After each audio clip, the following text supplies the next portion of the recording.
Good morning, everybody. Mark Kirby again. We're working on some Excel stuff for the Accounting 6 spreadsheets for accounting. We're going to kind of focus on Chapter 16 today. Chapter 16 is covers notes payable, notes receivable, interest calculations, things like that. And Excel is a wonderful tool to do these sorts of things. The Excel lends itself to doing a lot of math calculations really quickly, and interest calculations can be just lots and lots of calculations, and we can do them real quick. So here we go. So just a reminder, got my name up on the spreadsheet. I want to make sure I rename my tab. Let's see. Problem,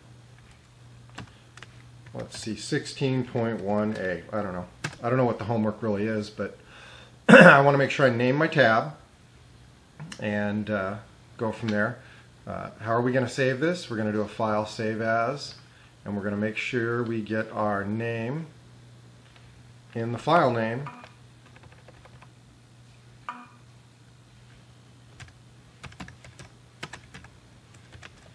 Chapter 16. Here we go.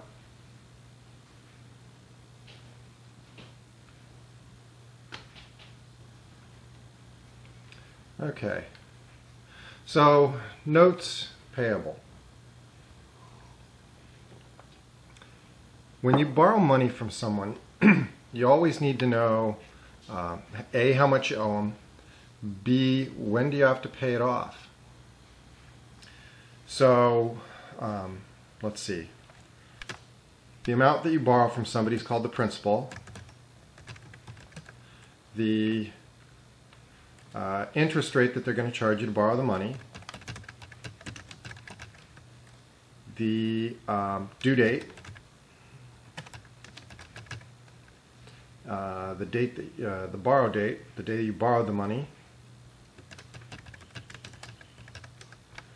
Okay. Does everyone remember the formula for calculating interest? Interest equals principal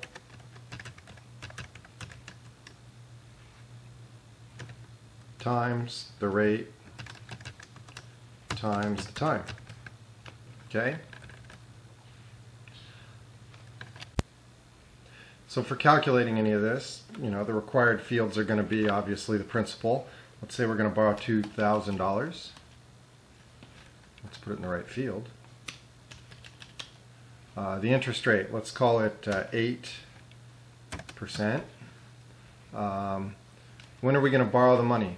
Let's say 1/1/2013. Okay. And the note is a let's say the note is a 3-month note. Okay? If it's a 3-month note, when is it due? Well, we can sit here and figure this out manually, right? January 1, February 1 is a month, March 1 is 2 months, April 1 is 3 months. So we could go and type in 4/1/2013, and that's what the due date is. But that's kind of an archaic way to do it, right? What if we have a whole bunch of these that we have to figure out?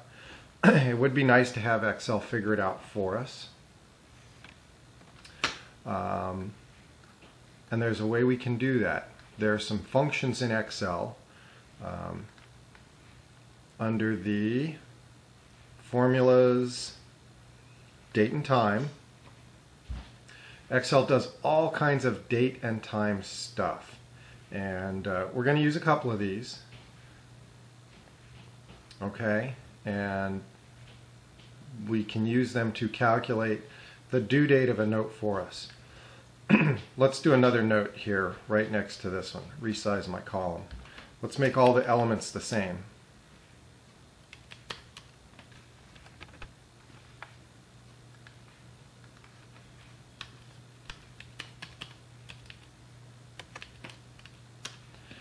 This time I want it to calculate that for me.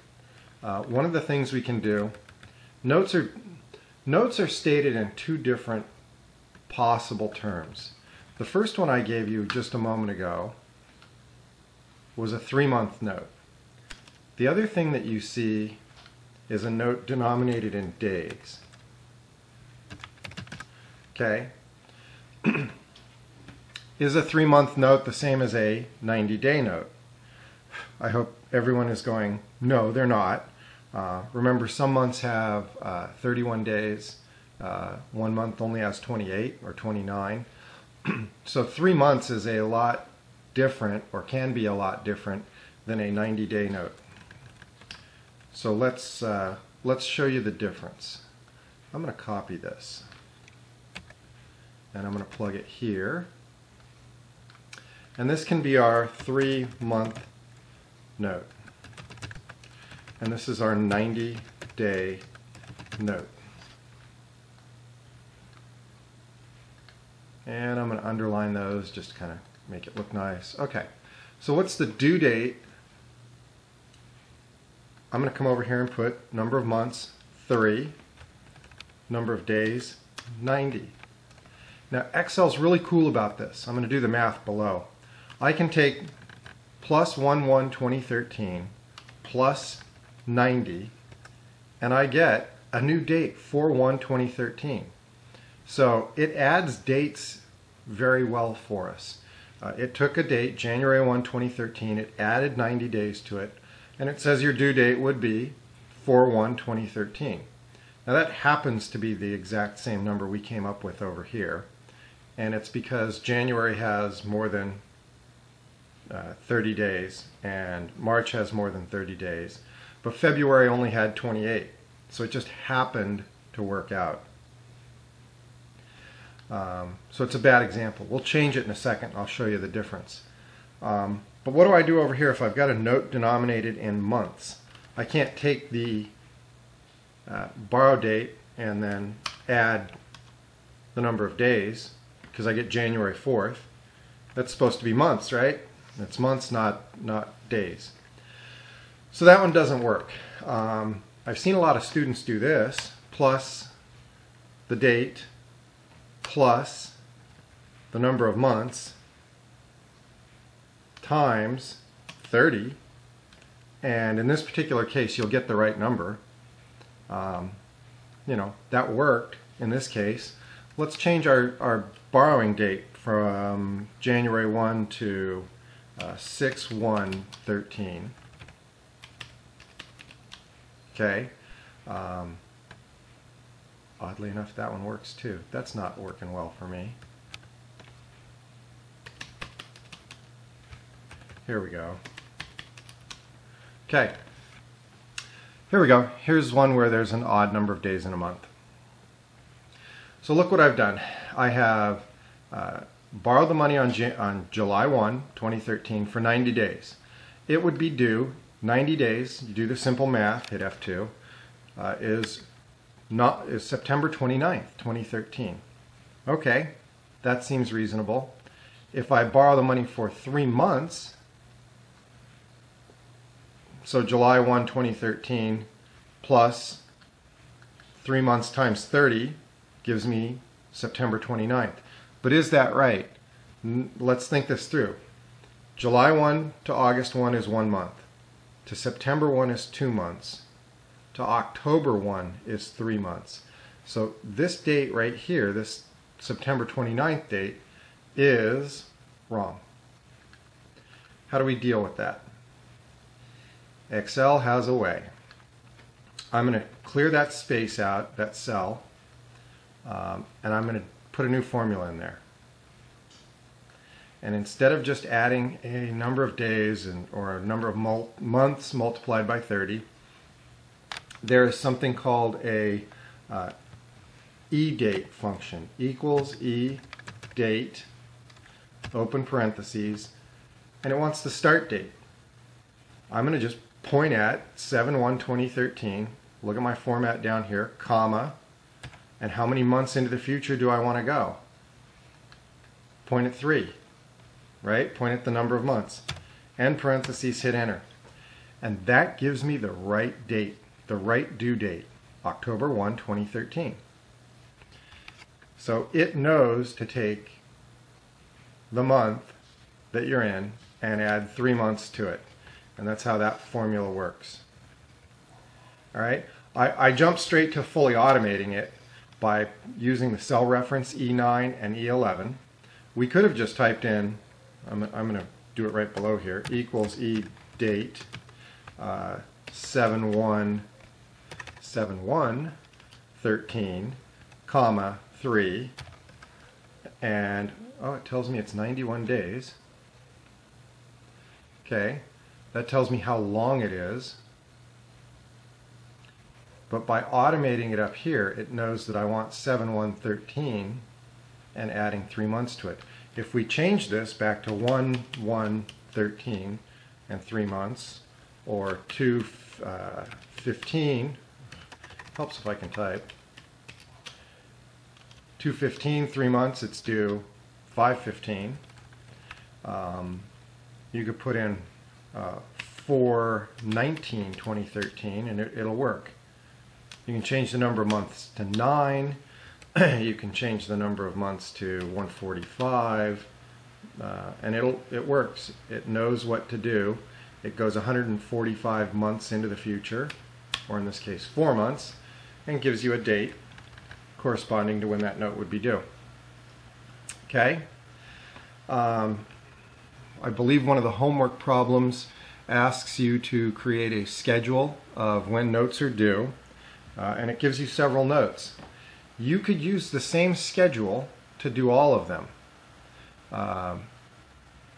Here's what I mean by that. I'm talking perhaps too quickly. You could set it up where we did what we did just a moment ago. Here's a note. Here's the beginning date. It's in months, and I use the EDATE function. Here's a note, here's days, here's the function, you just simply add. Remember what we learned in chapter 15 with data validation? We could throw in something cool like, I'm going to go to data validation. Oh, I don't want to put it right here, I'm going to put it here. Term. Just going to call it term.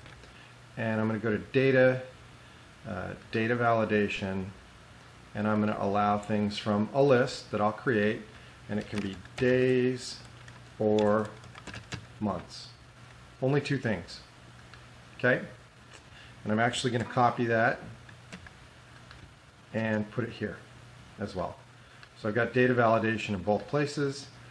This one is in months, this one is in days, and you put in the number here.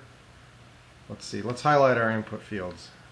We're going to use that light blue color that I like a lot.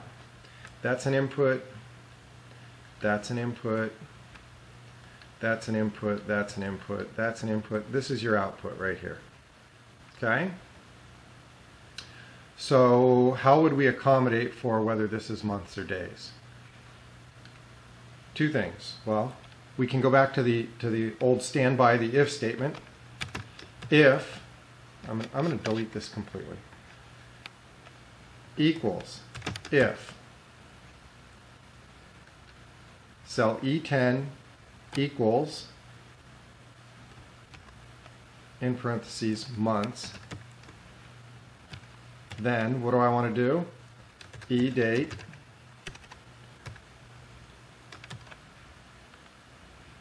the date and modify it by the number of months, like that.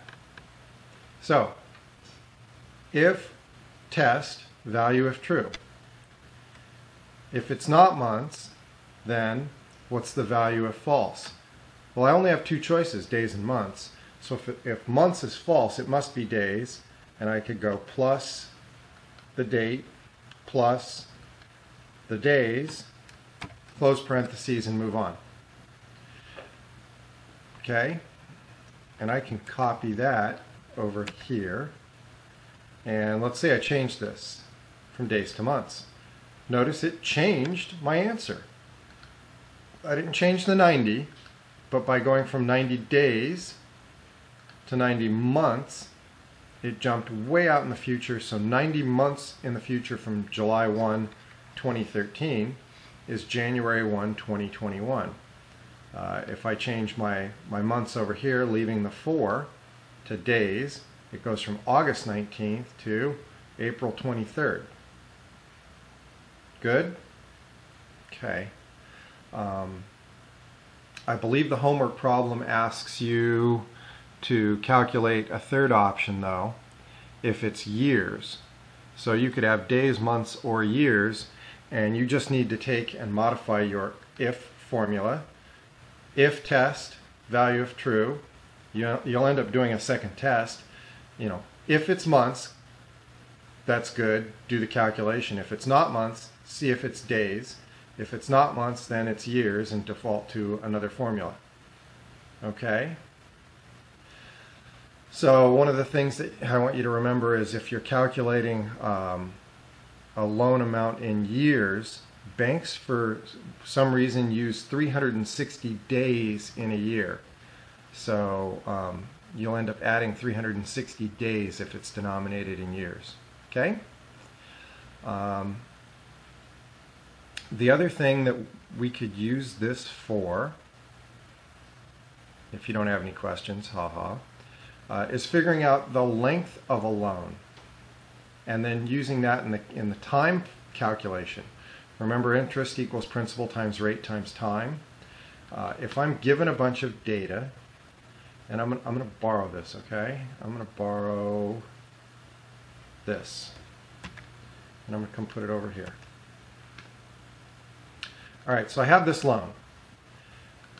This is a new loan, completely independent from what we did over here. And I want to know how many days the loan is for.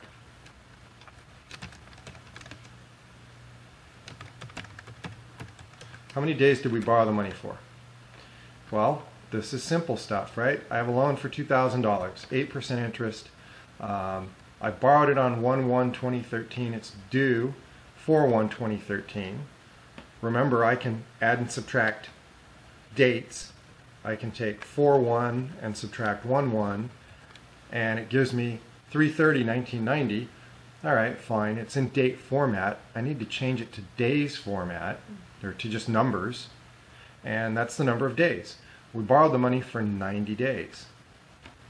So if we made this 5/16/2013, it tells us we borrowed the money for 135 days. If I put in 7/23/2415, right? Let's go crazy. It tells me I borrowed the money for, oops, it doesn't even fit in the row, 147,000 days. Okay? So let's make this more reasonable again. 4/1/13. We borrowed the money for 90 days. So all of a sudden I can now calculate the interest due based on the formula up above. Interest equals principal times rate times time. The interest is principal times the rate times the time. Is that going to give me the answer I want? No, it's not. $14,000. I have to pay $14,000 on $2,000 that I borrowed? I hope not. Okay. Why is that? Look at what we did. Principal's $2,000. The interest rate is 8%. The time is 90. Well, it's 90 days. The interest rate is always stated as an annual rate, so that's 8% per year. And I'm multiplying straight away by 90, which is only a part of a year. Remember what I said a minute ago. Banks use 360 days in a year in their calculations. So we have to take the 90 and divide it by 360. So it's a fraction of the year, and we would owe $40 in interest. To lay it out a little differently, 2,000 times 0.08 times 90 divided by 360 is all I'm doing here. Okay? Here's the basic math, and it looks like this: 07, which is the principal, times 08, which is the interest rate, times 90 days out of 360. Okay? So remember, that works for a number of days because we're dividing by 360. I'm going to put a header up here and just call this days. Now what if it was months? And we had the same loan. Okay? So I'm going to insert a column here just to separate them a little bit. Okay. So in months, let's center those. I borrowed $2,000, 8% from 1/1 to 4/1/2013. I can again still calculate the days by doing the simple math. And then we can divide by 360. What if you were told something different though? What if you were not given a due date? You were given a borrow date, and you were told that you borrowed the money for 3 months. Okay? How much interest would you owe? Well, again, it is principal times the interest rate times the time. Now, we're borrowing for 3 months. Remember, the interest rate is denominated in a 12-month, for a whole year.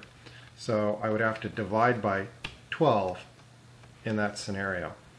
I get the same $40, but I had to divide by 12 instead of 360 because I'm using 3 months instead of 90 days. Good? Okay.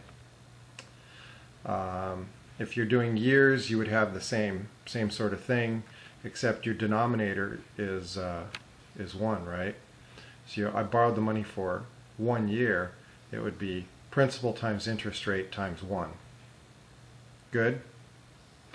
Again, if you were asked to build a table to do this that would handle any possibility, you could use an if statement to test to see if it's days, if it's months, or if it's years, and do the calculation differently depending on which one you had. Okay? Another thing you can do here, let's go back to chapter 14. Here's our formula.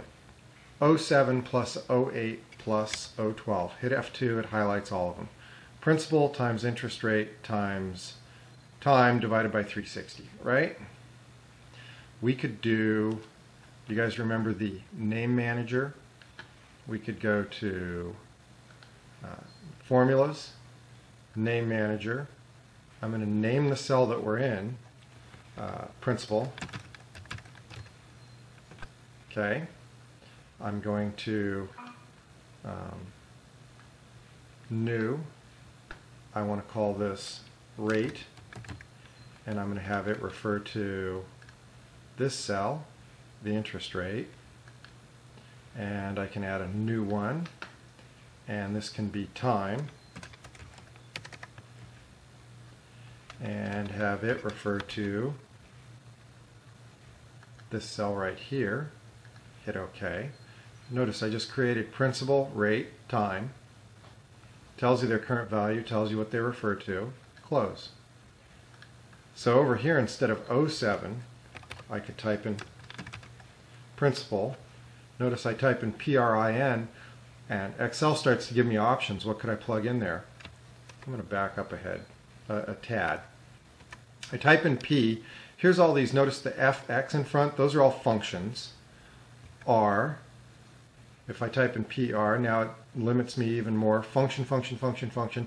Notice this. This is a tag. This is a name tag, and that's really the one we want. If I type in I, it starts to narrow way down. N, I'm just left with the tag. So I can finish typing principal, or I can double click on that tag, principal times rate, and I want the tag, not the name tag, not the function. Apparently there's a rate function, and O12 gets replaced by time, and I want the name tag, not the function. Okay, principal times rate times time divided by 360. Bang, it works. It still gives me 40 bucks. So I used my name ranges and my name manager to make that easier on me. Did I point this out before? Look at where I'm at right now. I'm on cell O15.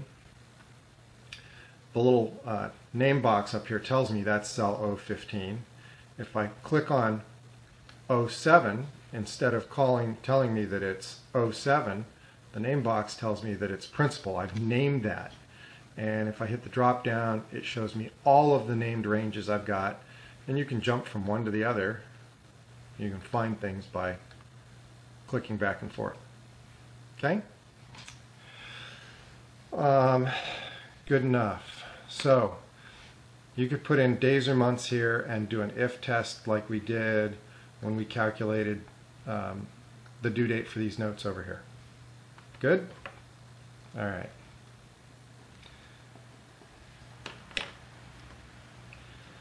Let's see. How about calculating? Oh, you guys remember, if you've taken 1A, you've done it.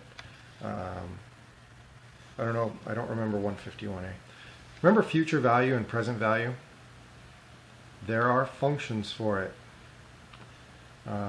Let's do an example. Principal, interest rate, borrow, payoff date. Here we go. Oh.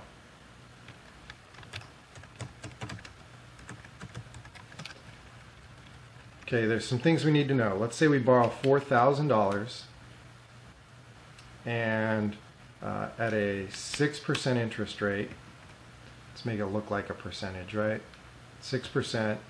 We're going to borrow at 1/1/2014. When are we going to pay it off? Don't know. Let's leave that blank for now.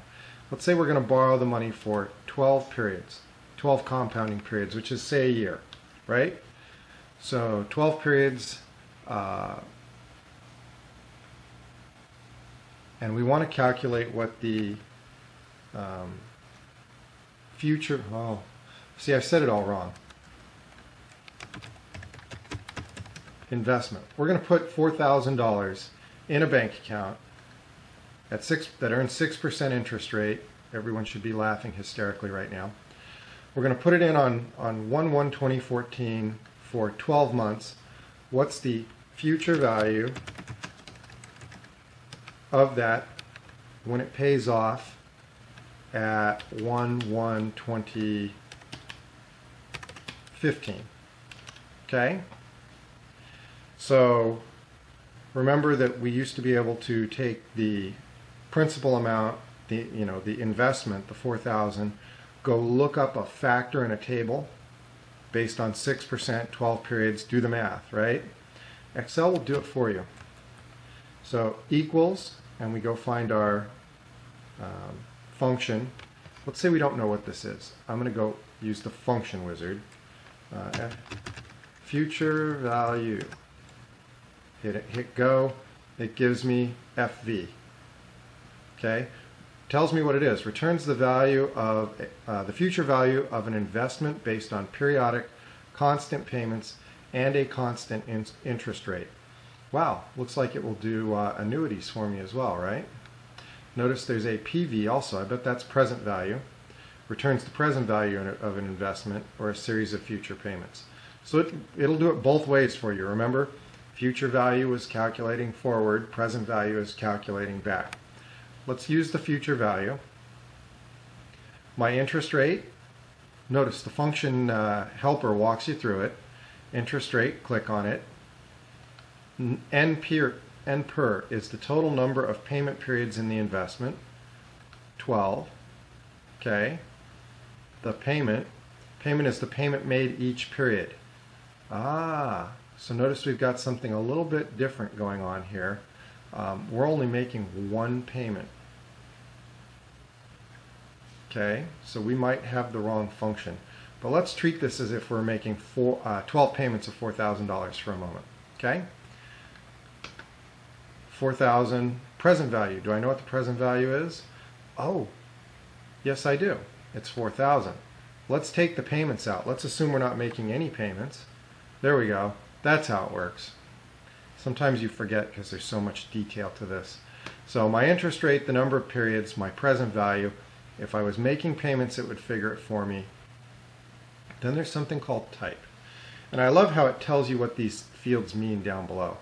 Type is a value representing the timing of the payment. Because you can make the payment either at the beginning of the month, you know, kind of paying it before it's due, like you do with your rent, or you pay it at the end of the month. The difference there is if you pay it up front, if you pay it at the beginning in advance, it doesn't accrue as much interest. If you pay it at the back end, it has that extra 30 days in this particular case to accrue interest. Okay? And payment at the end of the period. I'm going to omit it for right now, okay? And I'm going to click OK.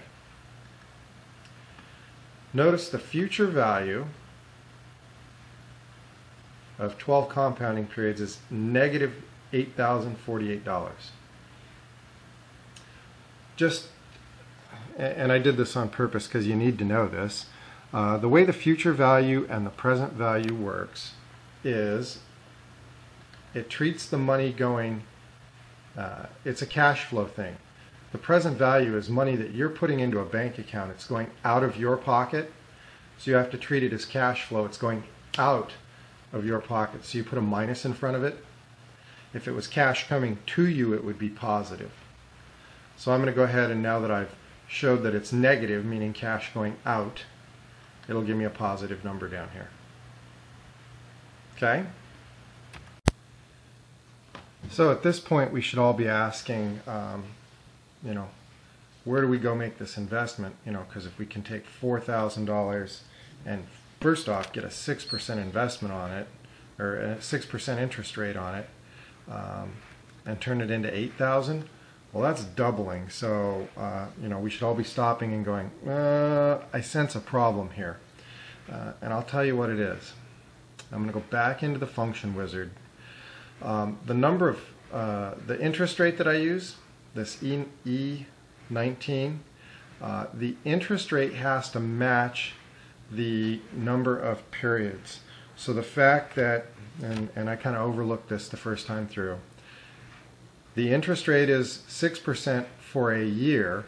We've got 12 periods in here on E22. So we have to take the interest rate and divide by 12 to get the appropriate interest rate. And if I modify that, then I get the correct amount. Our future value would be $4,246. Okay, so we know our formula works at this point.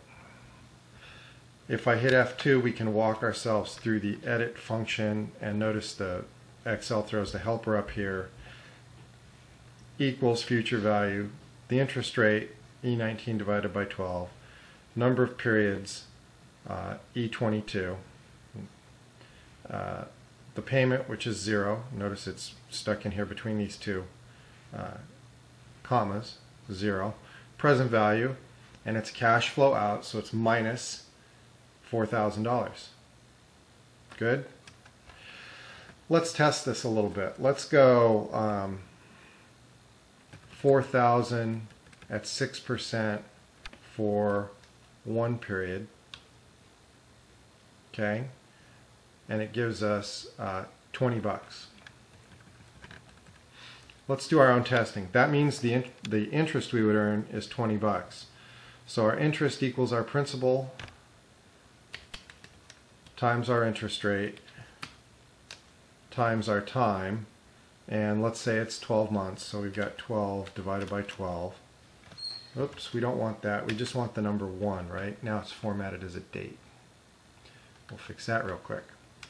Interest equals principal times the interest rate times the time, $240. Except, look, I did it again. I've treated this as one. This would be the interest for an entire year, and I'm treating this as the interest for 1 month over here. Let's start. Yeah, let's fix it, and then I'm going to start over and show you another example. Times time. Time is 1 divided by 12. It'll give me 20. There you go. Okay, let's start over. Let's do this again. New note, $3,000. We're going to invest $3,000. We're going to put it in a bank account that earns 9%. Okay, we're going to borrow it for, say, or we're going to put it into the bank for 1 month. The future value equals FV at 9%. Notice it wants the rate. I keep trying to point at this with my finger. I got to do the mouse. Future value of the rate at 9% for 1 period, and the payment. There is no payment, remember, so it's 0. And the present value, cash flow out, so it's minus 3,000, enter. So for 1 year, the interest on $3,000 at 9% is $270. Let's do the math. Plus 3,000 times 9% times 12 months divided by 12 months, right? $270. There we go. That one's hopefully a little easier to follow, because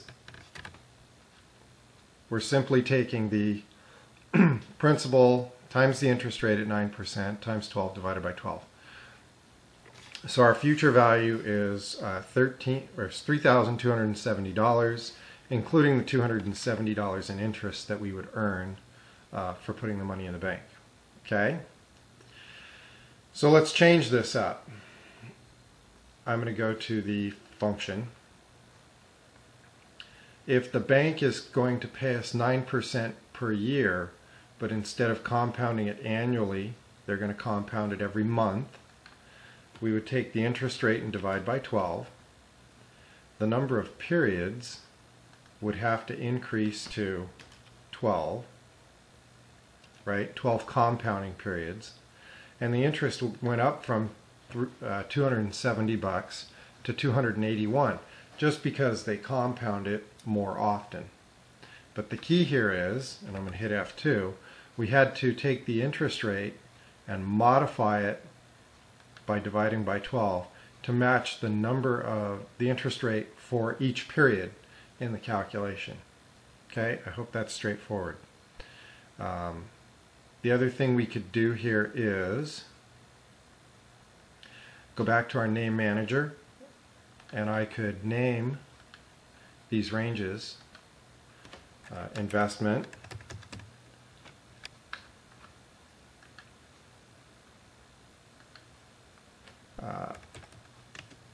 you can't have a space in there, interest rate, int rate, and I could refer to here, click OK, new, number of periods, refer to the number of periods, close that. Now in my formula down here, I'm going to go back to the function manager. For the interest rate, I could have it refer to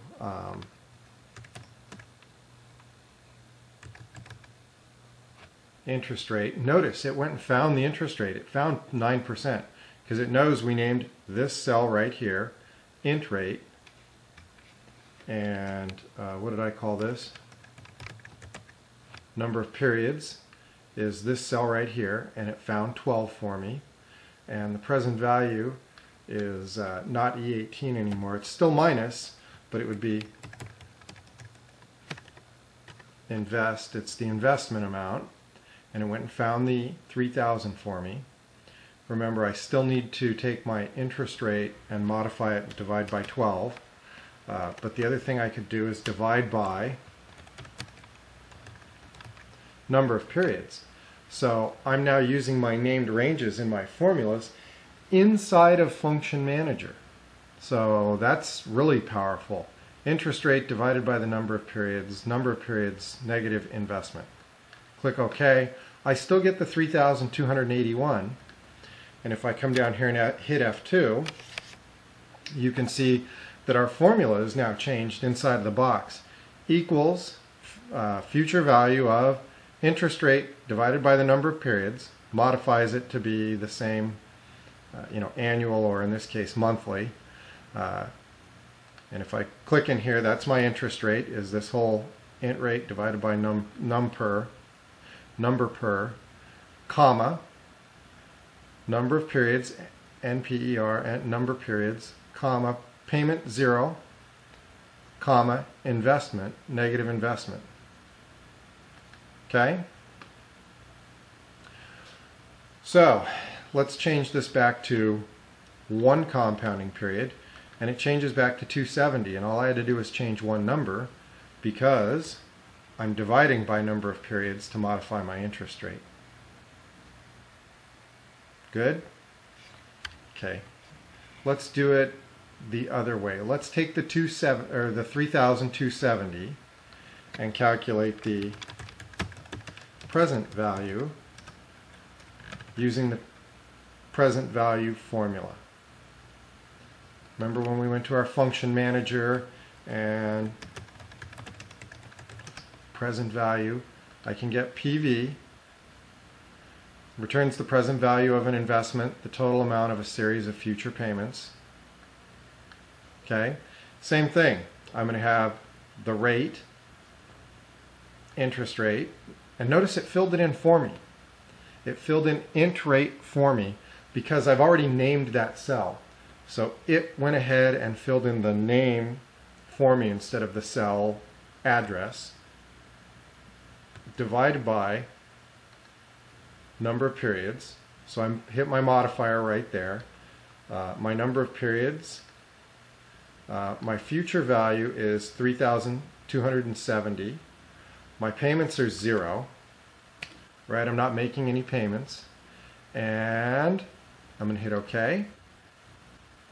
And I got present value of negative $3,000. Is that what I expected? No. Notice in the future value column, I didn't put that minus sign in. Right? That's that cash flow deal. So I throw in the minus. So $3,000 at 9% for one compounding period a year will grow to be $3,270. Conversely, if I know that if I want to have $3,270 in the future, and I invest it for 1 year at 9%, what is it? How much money would I have to put in the bank today to do it? $3,000. So here we are showing you how to do it both directions. Okay. Let's do a slightly different event. Let's do, I have 0 investment. Let's stick with that 9%. Okay. I'll format it as a percent. I'm going to put money in a bank for 12 months at 9%, and I'm going to change the borrow date to payments. I'm going to put $500, not $5,000. I can't afford that. Can't afford $500 a month either, but let's do it. I'm going to put $500 a month in a bank account at 9% for 12 months. What is my future value going to be? So this is a stream of equal payments. It's an annuity, right? I'm going to go click on future value. Notice when I hit the function tab, it shows me the ones I've used the most recently. So I'm going to hit FV, and it again is going to ask me for my rate. Notice I'm working in a different place, so it doesn't have named ranges. My rate modified by my number of periods. Number of periods. My payment. And now I know my payment is minus $500. My cash is going out every month, $500. What's my present value? It's 0. I know that. Okay. I could have put it 0. I could have left it blank. So if I make 12 equal payments of $500, one every month, at 9% interest, how much do I end up with at the end? Notice it kind of tells me what my answer is going to be. So I put 5 times 12, that's $6,000 in a bank account at $500 a month at 900% interest. I will have $6,253 in the future at the end of 12 months. Okay?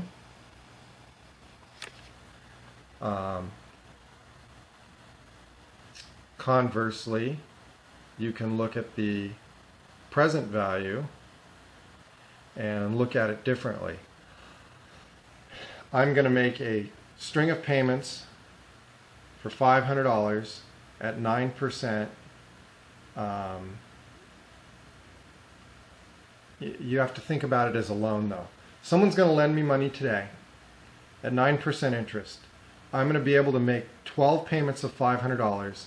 How much money would they lend me today? And we can plug in the present value to calculate that.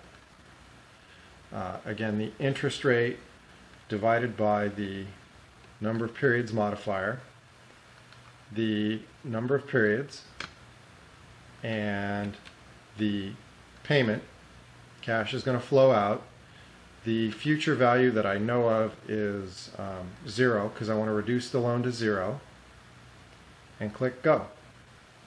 So if someone would lend me $5,717.46, and I would make 12 equal payments of $500 to extinguish the note. Okay? Now let's walk through and test that. Would you like to? Okay. If I have $5,717.46 principal, I hit the wrong key, stuff pops up.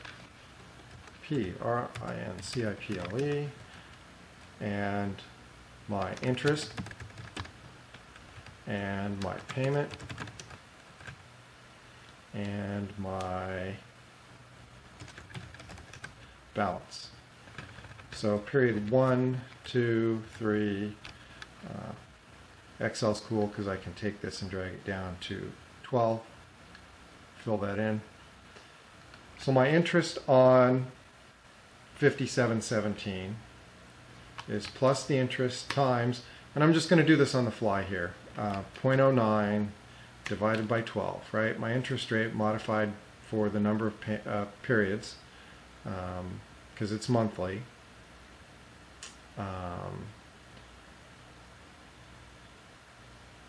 Well, it's the same as saying times 9% times 1 divided by 12. Okay, so my interest for the first month is $42.88. My balance would then be 57.17 plus 42, but I'm making a payment of $500. So I would have plus 57.1746 plus 42.88 minus the 500 leaves me an ending balance of 52.60. So my new principal at the beginning of month 2 is the ending balance from the month before, and I can copy that down. And my interest would be the same thing. It would be plus the principal times the interest rate times time, so I can copy this formula down. One too many. My payment every month would be the same.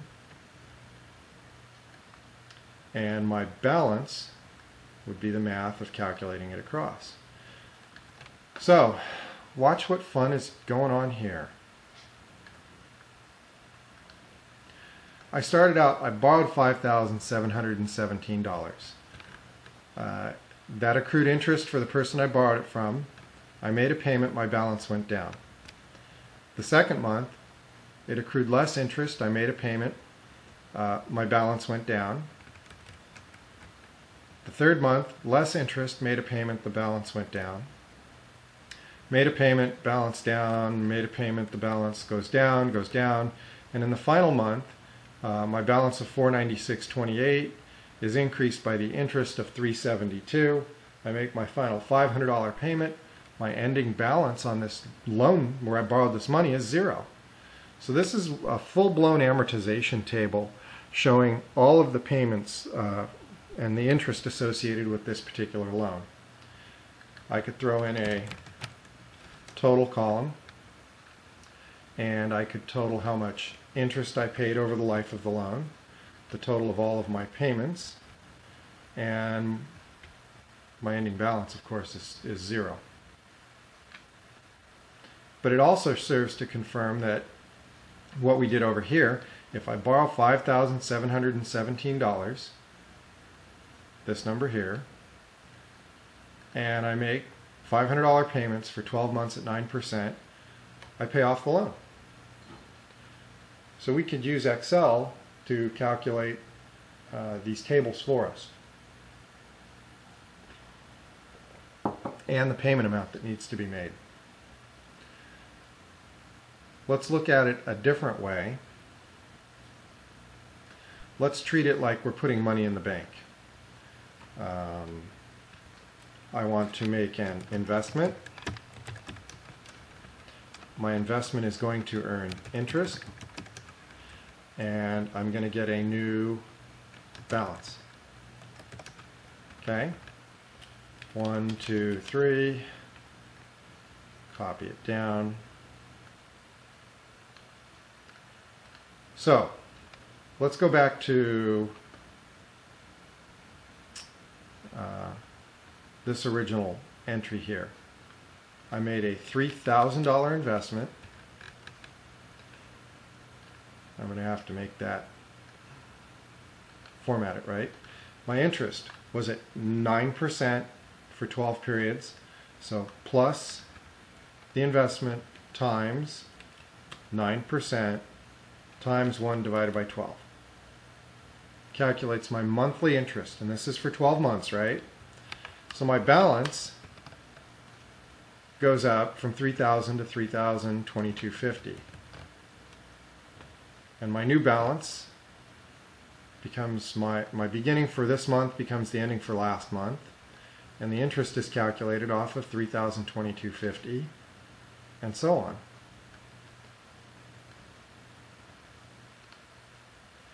So in the end, notice I earn a little bit more interest every month, and I keep adding to my balance. And in the end, my total investment, what I have in the bank, is $3,281.42. It matches what Excel calculated with the future value amount, $3,281.41. Cool. Okay. Let's do it slightly differently. Let's do an investment, a payment, interest, and a balance. 3. So this is an annuity. My original investment is 0. This is this hypothesis here. What is my future value of a $0 investment, but I make a $500 payment every month?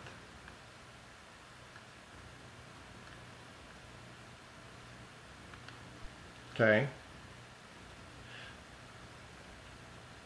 And then my balance would be my interest plus the investment plus the payment. Okay, so what am I earning money on? I'm earning interest on both the investment and the payment here. So I would go plus or equals this plus the payment times, again, it was 9% up here. I just pointed at that with my finger, by the way, times 1 divided by 12. So I earned $3.75 in interest. My beginning balance for month 2 is the ending balance from month 1. Beginning balance month 3 is the ending of month 2, and so on. So I can copy this interest amount down as I continue to just calculate interest off of this. And we're going to have to format everything here properly. Let's see how we did.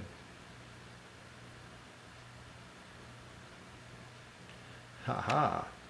Okay, so we earn more interest, more interest, more interest, and we're coming up with $6,300. Everyone see that? And we're treating this as if we had made the $500 original payment at the beginning of the month. If we didn't and we made it at the end, this would change like that, and you wouldn't earn any interest on it in month 1. So you made that payment at the end of month 1.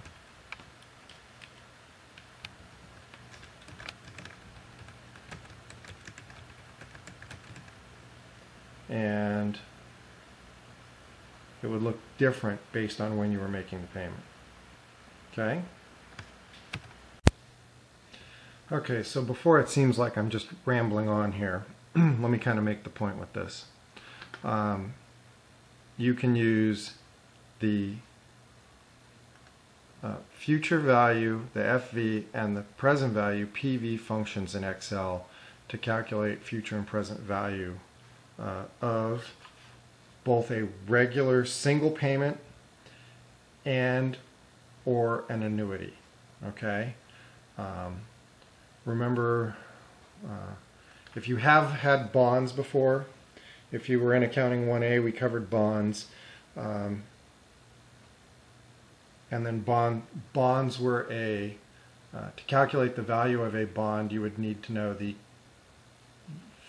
present value of the future payment plus the present value of the annuity of payments.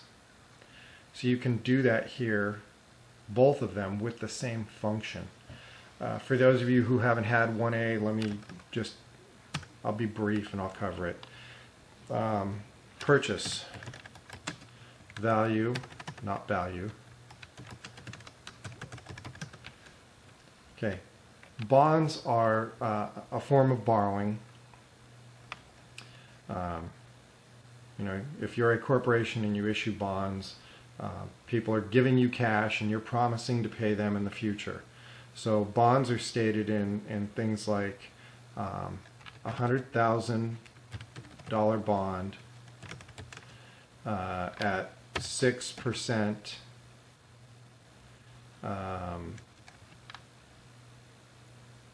payments of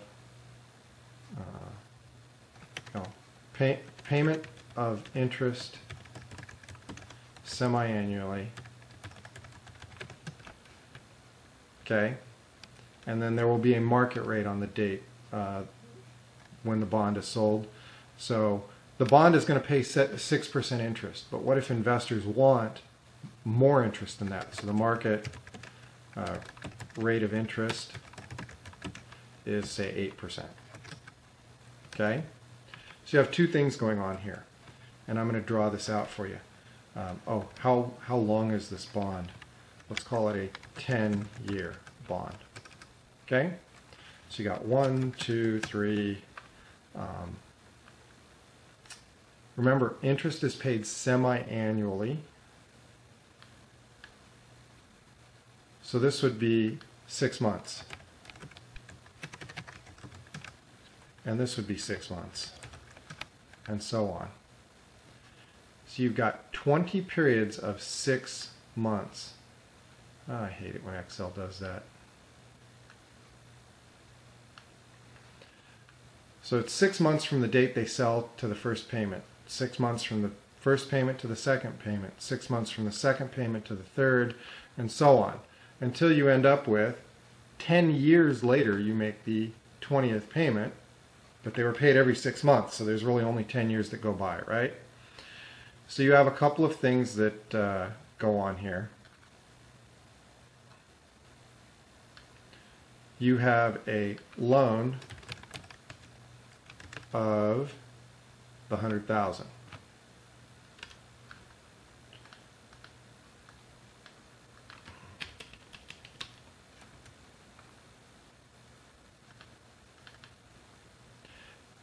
So if you are the lender, if you buy the bond from company, let's call it Xerox, you're giving up $100,000 today,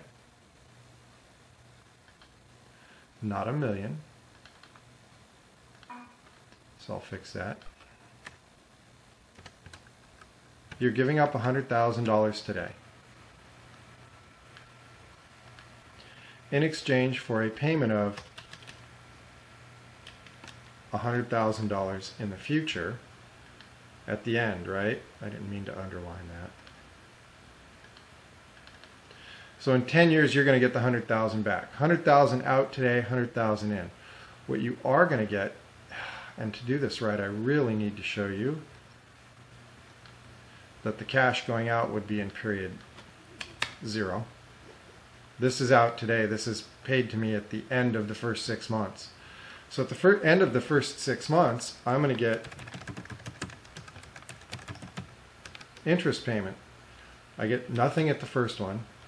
How much interest am I going to get? Right, I lent somebody $100,000. Principal times interest times time is plus 100,000 times 6%. How long did they borrow the money for? 6 months out of 12. So I'm going to get $3,000 in interest every 6 months. They will send me a check. Okay? Every 6 months for the whole life of the bond, 20 periods or 10 years. So for my $10,000 out of pocket today, I get this whole stream of payments and one payment at the end. This looks like an annuity. This looks like this looks like a single payment. Okay. If I only wanted to earn a 6% interest rate, I would pay $100,000 for this stream of payments. But I want to earn 8%. So I need to do two things. I need to revalue this payment of $100,000.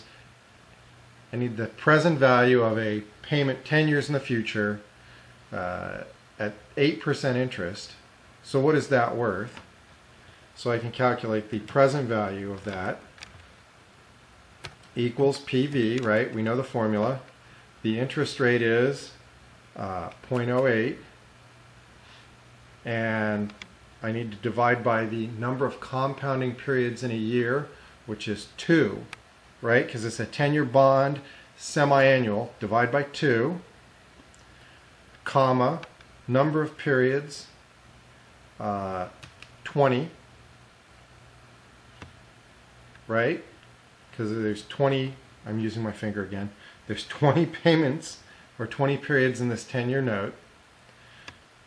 And I'm following down here, number of periods is 20, comma, payments, there are 0 payments, comma, the future value, what am I going to get back? I'm going to get back $100,000. So the present value of that is $45,000. I would put $45,000 in a bank account today at 8% interest, compounded semi-annual for 20 periods or 10 years, and it would be $100,000 at the end of that point in time. What's the present value of my annuity of payments? Equals present value. My interest rate again is 0.08 still, the market interest, divided by 2, because there's 2 periods per year, comma, number of periods is 20, comma, my payment is now $3,000, because I calculated that based on the 6%, the amount they're really going to pay me, 6% of 100,000, comma, future value, I don't know what it is, it's going to tell me that, and parentheses. Enter. Oops. I didn't put my payments in as a negative amount. Fix that. So I'm going to get 40,000. The value of those, the present value, say it clearly, of those future payments, that stream of payments called an annuity, is $40,770. The total value of the stream of payments and of the face amount of the loan, the $100,000, is $86,000. So I would pay $86,000 for this bond, theoretically. What's the present value? Let me just show a comparison. Present value at 6%. This is if the market is 8. I would pay less than face value for the bond. If the market is 6%, and notice that the bond stated amount is 6%, I would have a different formula. It still would be present value of 0.06, the stated rate, or the rate I desire to earn, divided by 2, because there's 2 periods per year, comma, 20 periods, comma, 0 payment, comma, future value is that 100,000 as a minus. So the present value, if I only want to earn 6%, the present value of that 100,000 is more than if I wanted to earn 8%. Think about it. If I put money in a bank at a higher interest rate, I would have to put less in the bank to get to the same number. Okay? The present value of that stream of annuity, that annuity of $3,000, present value of 0.06 divided by 2, because there's 2 payments per period, 20 periods. My payment is minus $3,000, and I don't know my future value, comma. So notice at a lower interest rate, I would have to put more money into the bank to get the same stream of payments. And if I add both of those together properly, the value of the bond at face value, at stated interest rate of 6%, is 100 grand. Again, the way to think about this is, if I'm going to put money in the bank at 6%, how much would I have to put in to get to 100,000 at the end? And if I put money in at 8%, I would have to put less money in to get to 100,000 at the end. So in total, I would pay $86,000 for the bond today, for a $100,000 bond, if I wanted to earn 8%. And if I only wanted to earn 6%, I'd have to put $100,000 in for the same payout. Okay, so I kind of digress. I'm off a little bit, but that's a way to use the the present value and the future value calculations. One thing I did not do here is I hard-coded this answer just because I'm demonstrating, but you would want to, use as I did up above. I have an input area, and my formula is referred to. I'll use this one. Referred to the cells in the input area, so that if I change my input, my answer changes. Down here, that doesn't happen. If I change anything, I have to go back and change how I hard-coded these formulas. So what I've just showed you right here is this is how not to do it on your homework. Okay? Just a thought.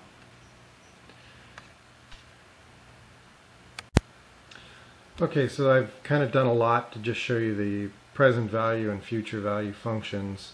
And the EDATE, and EDATE's funny. Okay, we'll talk about that one later. Let's do kind of a more real world well, there's two more functions. Let's do a real world example on what I want to show you. The first one is very simple. Sometimes when you do a calculation in Excel, you end up with a number like 8.497462. Okay, what do you do with that? We're accountants. We're used to dealing with money. So it would be $8.50 if you rounded this manually, correct? So what if you wanted it to show up that way? There is a round function, equals round, point at what you want to round, comma, number of digits. So let's say I wanted it to be $4 or $8.50. 2 digits, enter, I get $8.50. Let me just make it show that way. Okay?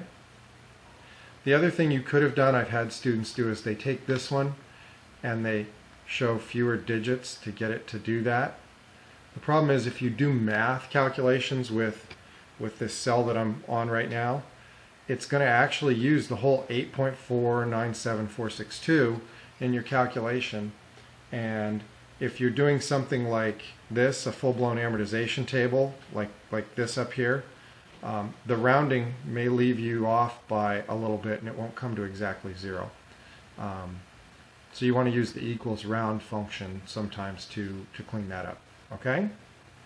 The other thing I want to do, I'm going to show you through an example. Let's hit a hypothetical here. Let's say we go out and we buy a house.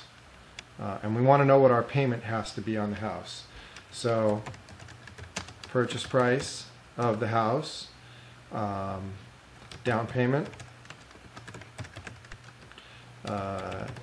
no, amount financed, interest rate, term.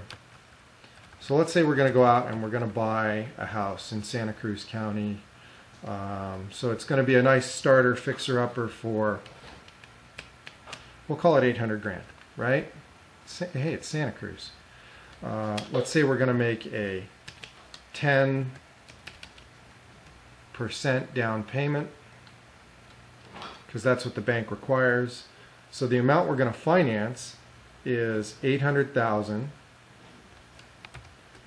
times 1 minus the 10%, which would be 90%. So we're going to go out and we're going to borrow $720,000. And we'll do that at, say, a 5% interest rate, except I want it to look like this. And we'll do it, typical loan is 30 years, 30 times 12 is 360 months, okay? Okay, so here's a real world kind of hypothetical. And I hope all of you have to go through this at some point in time. If not, you know, maybe your friend is going to come to you and ask you, hey, I'm going to do this and here's what's going on. Can you help me figure out what my payment's going to be?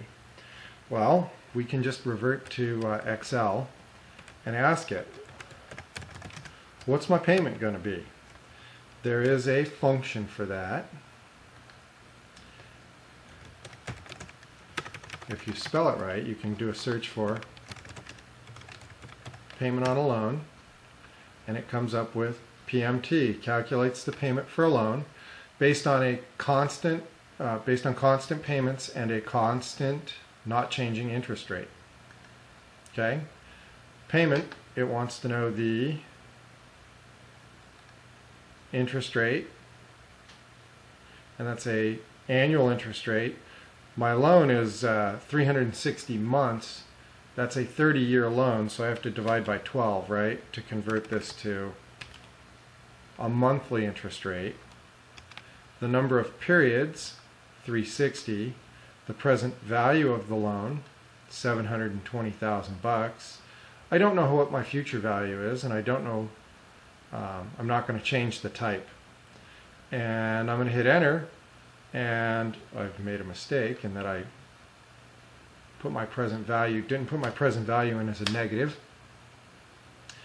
So a $720,000 loan on this theoretical house my payments would be $3,865.12 a month.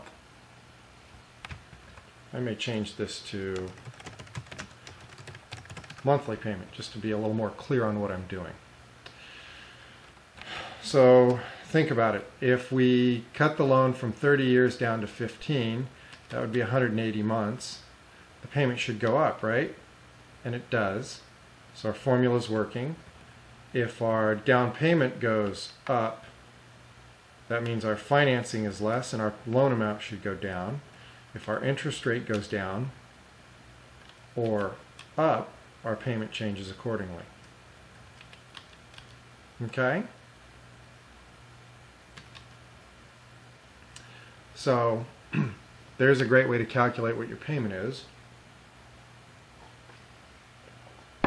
Let's take a hypothetical $100,000 loan,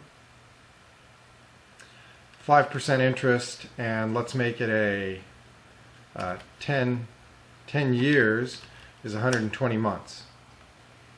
Okay, $100,000. We're going to $100,000 house, 10% down, $90,000 loan, 5% interest, 120 months. Our payment would be $954.59 a month. Let's do an amortization table for it, okay, just to kind of prove it out. Let's have some fun. So, period, payment, interest, principal, balance. Okay, so we have period 1, 2, 3, and so on. And I'm going to scroll down here so we can just focus on this.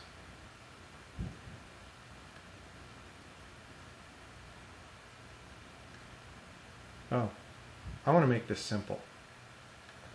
I'm going to make annual payments on this. I guess putting the word monthly in there was a bad idea. I'm going to make annual payments.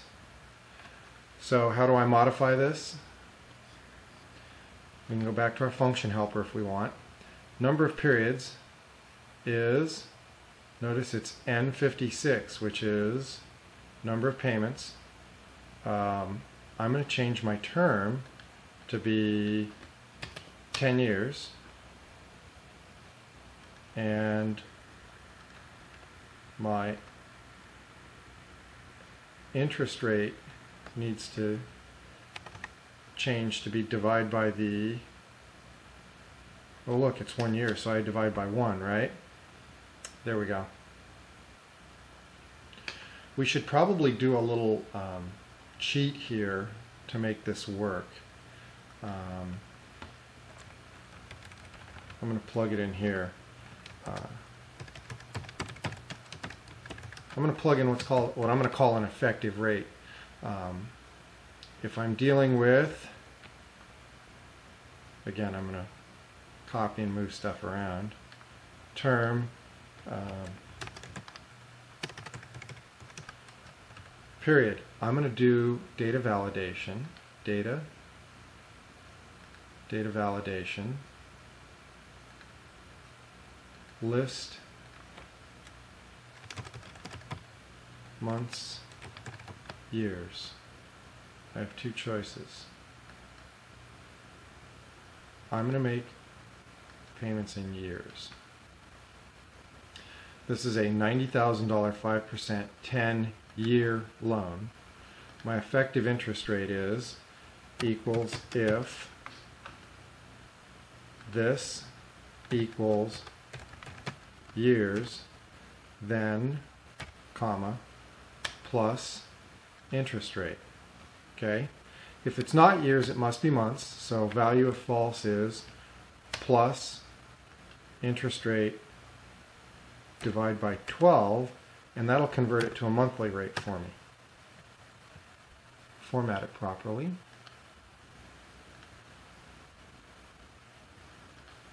Okay? So if I change this to months, notice I get a completely different effective interest rate. And then in my formula where I refer to my interest rate, instead of having to divide by 1 or divide by 12, I can just point at that effective interest rate. So now if I change this to 120 months, it goes back to that $954, all because I created this effective interest rate, and I'm doing the math formulas function. I'm doing the math for the interest rate, whether it be divide by 1 or divide by 12, and plugging it into this cell N57. Okay? So I'm cheating, but it's what I would expect you to do to get your homework to work right too. So I've got 10 years. Again, $90,000 loan, 5%, 10 years. Effective interest rate is 5%. The payment is $11,655.41 per year, as I've said right here.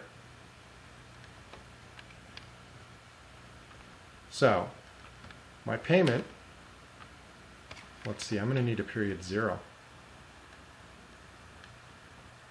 Period 0. The balance of my loan is how much? What I borrowed.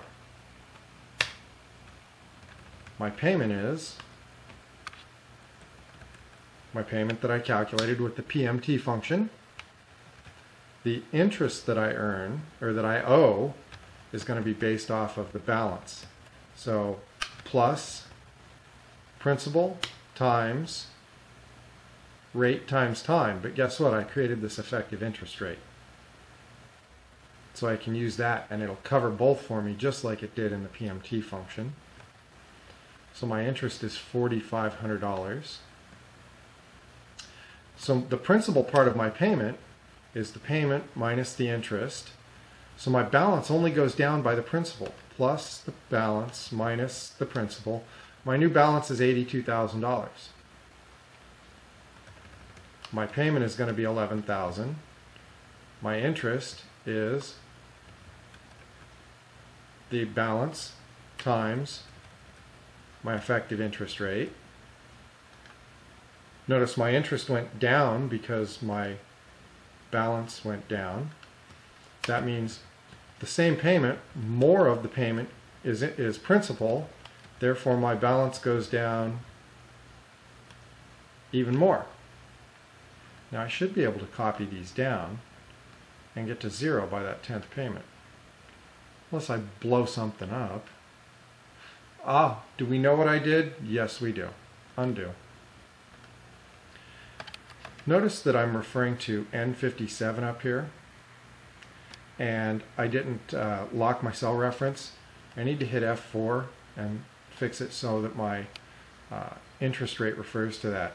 Because what happened on the next line down, I took my balance times 11,655 and I blew the whole thing up. So that should fix that. Now if I copy this down, I should get to 0. Hey, look, it works. I've got a $90,000 balance. I'm making $11,655.41 payments. The interest amount goes down every year. The principal payment goes up every year, and it drops my balance to 0 by the end of year 10. Good? I'm going to save that real quick because I got it to work and I'm all excited. So, what if I change my term on my note to 5 years? Notice my payment changed automatically. I don't have to change the years. My interest rate changed. These number signs usually mean the column is too narrow. Look what happened to my loan. I have a $90,000 loan. I have $20,000 payments. My interest goes to 0 by year 6, and my balance goes negative. That implies that I've overpaid the bank. Would we ever, in the real world, overpay the bank? Heck no. So my table needs adjustment. And I've built this great tool, but I have not set it up to automate. How do I get it to stop calculating if my balance goes to 0? And there's a way to do that. There's always a way to do it, right? I don't want to sound like it's no big deal, but it really isn't. What you want to do is you leave the first one alone. That first payment's going to have to refer to the payment. Go to the second one, and all you do is test the balance on the payment above to see if it's 0. How do I do a test? Remember our good old friend, the if statement? If the previous balance, ending balance, equals 0, then give me 0. Else, give me the payment amount. Else, give me the payment amount.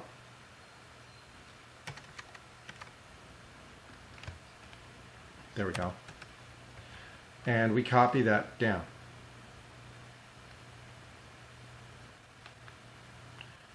I did not have success. If Q66 equals 0, then 0. Else, M66. Well, it looks like it's 0, but it gave me a number. Let's add more places to this and see what we get. Look at this. If I add enough decimal places, it's not 0. So I have a problem. And notice that Excel will use all the available digits to calculate my balance. This is where we need to do, remember I taught you that rounding function up here? We need to fix this problem by creating a rounding. The payment is just a number, the interest, we're gonna have to round that. So I'm going to take the interest that we calculate and multiply it, or use the round, R-U-O-N-D function, round, and do the formula inside of it, Q61 times N57, comma, number of digits, 2 decimal points, hit enter, okay? And if I hit F4 here, there, and I copy this formula down, it should, oh look, my interest went to 0. Why is that not 0? Let's look. Oh look, I need to round my payment amount.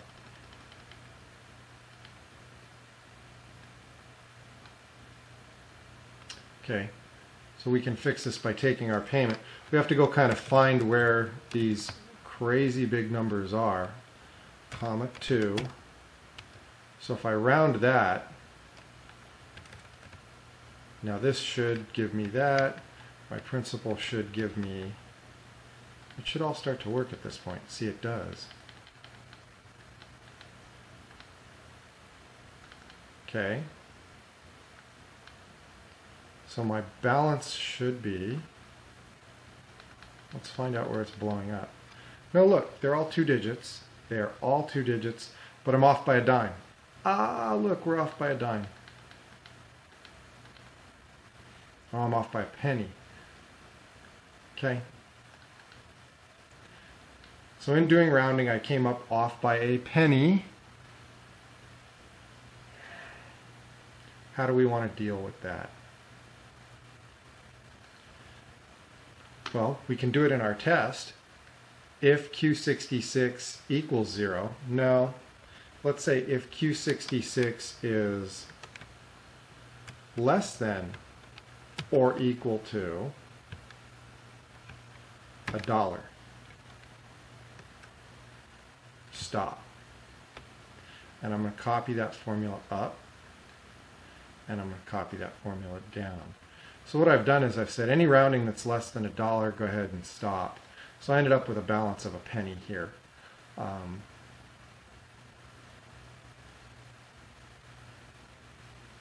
Otherwise it works fine. So now if I make the term of the loan 6 years, it changes. 7 years, 8 years, 1 year, 2 years, 12 years. I don't have enough space. right? I haven't created my schedule big enough, but what I can do, given how I've set this up, I could make this as long as I want. Let's go down to, say, 180.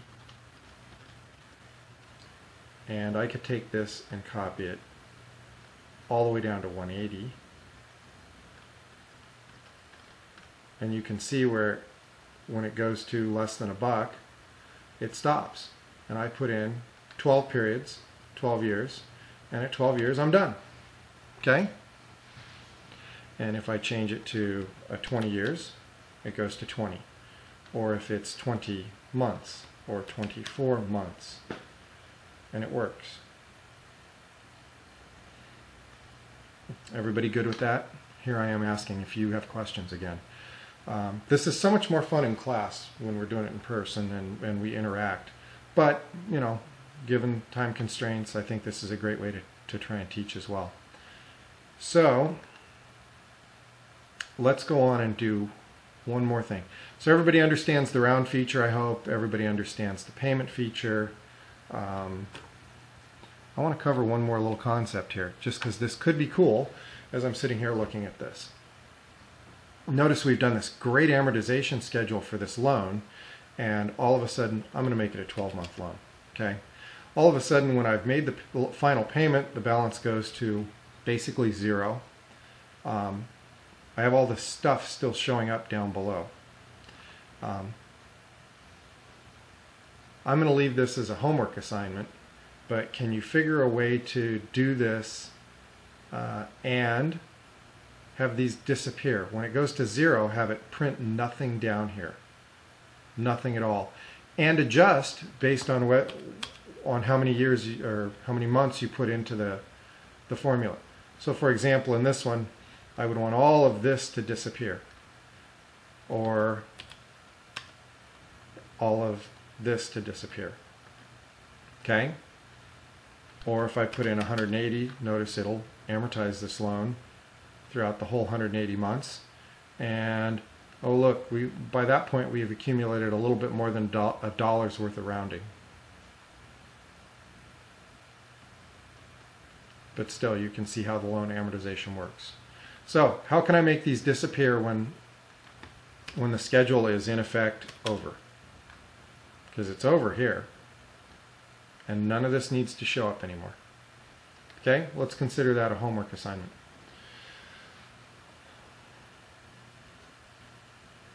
All right, it's going to save. So, while it's saving, while it's thinking about that, and I don't know why it is,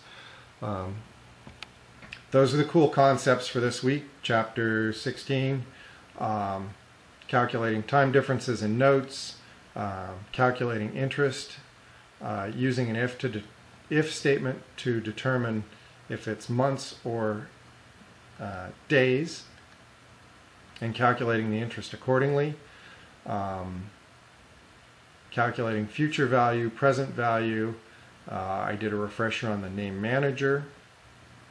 I showed you how to calculate amortization tables for loans or investments. And we used those to confirm the amounts that were coming out of the present value and future value functions.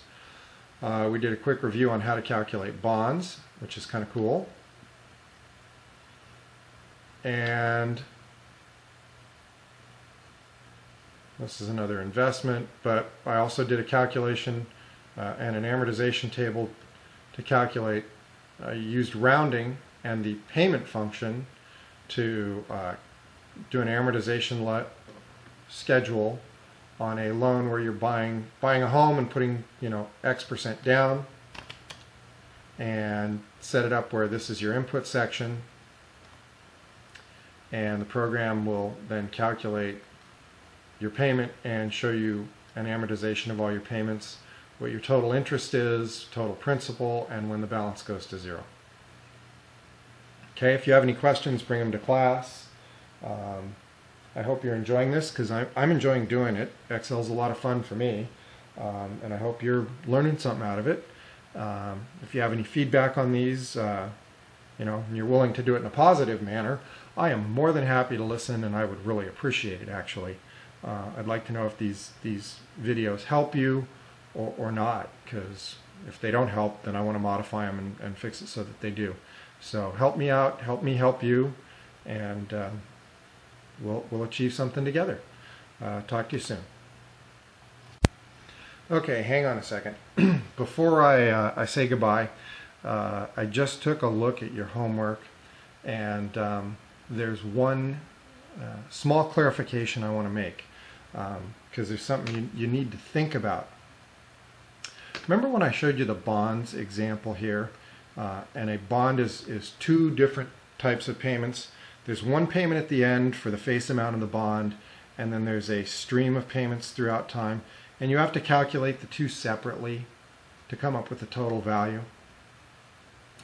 One of your homework questions asks you to compare two different possibilities in your life. And the scenario is this.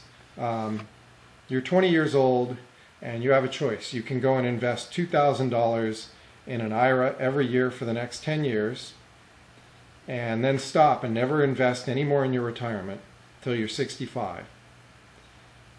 Or you can, now that you're 20, go out and buy a car, and in 10 years start investing in your IRA and put $2,000 a year in it every year until you turn 65. You have to calculate the two different items in different ways. So think about this. Invest now. Invest later. So this is year 1, 2, 3, 4. Let's put your age down. Okay, so if you're 20 now, 21, 22, 23, all the way to, let's say, 65. Okay? So the hypothetical is this. If you invest now, you're putting $2,000 here, and you're going to invest that for 10 years to here. Okay? And it's going to earn interest. Say that they both earn, I don't know, 8% interest. What's the value of it with the interest? And over here you invest 0, and you start investing 2,000, but you do it all the way until you retire at age 65. Just like bonds, you have to calculate. This one you can calculate as a straight annuity of how many ever payments this is. 35 payments of $2,000. This one, remember that you're going to have to calculate a balance as an annuity to here, and then as a, from here down in this whole section,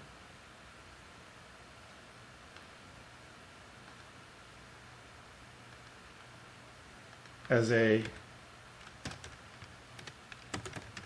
future value of the amount you came up with up above. Okay?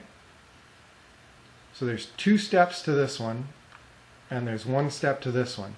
And that's on your homework. So I wanted to kind of give you a heads up on that. All right? If you have any questions, bring them to class. I'm pretty sure that's all for now then. Hope you like my videos. Hope you have a great day. Talk to you later. Bye.